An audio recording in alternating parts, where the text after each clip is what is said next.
ఎప్పటికైనా సరే పరిశుద్ధ బైబిల్ గ్రంథం దేవుని బిడ్డల సొంతం.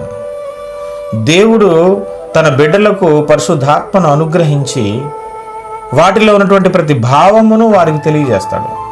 ఇది ఎవరు పడితే వాళ్ళు, ఆత్మ లేని వాళ్ళు, రక్షణ లేని వాళ్ళు, లోక జ్ఞానం ఉన్నవాళ్ళు చదివితే ఈ ఆత్మ జ్ఞానానికి సంబంధించినటువంటి విషయాలు, ఆధ్యాత్మికమైన విషయాలు అర్థం ఎప్పటికీ కావు. నువ్వు పిహెచ్డి కాదు కదా, డబుల్ పిహెచ్డి చేసినా, నువ్వు పెద్ద స్కాలర్ అయినా, నువ్వు సైంటిస్ట్ అయినా, దేవుని ఆత్మ సహాయం ద్వారానే ఇది అర్థమవుతుంది అనేది బేసిక్ ప్రిన్సిపల్. క్రైస్తవులకు మాత్రమే బైబిల్ గ్రంథం అర్థమవుతుంది. ఎందుకనంటే క్రైస్తవుడు అంటే క్రీస్తు రక్తములో కడగబడిన వ్యక్తి, రక్షణ మారు మనసు పొందుకున్న వ్యక్తి, అతనిలో పరిశుద్ధాత్మ దేవుడు ఉంటాడు. పరిశుద్ధాత్మ దేవుని ప్రేరేపణ చేత వ్రాయబడినటువంటి 66 గ్రంథాలు అర్థం చేసుకోవాలంటే మరలా పరిశుద్ధాత్మ దేవుని యొక్క సహాయం కావాలి.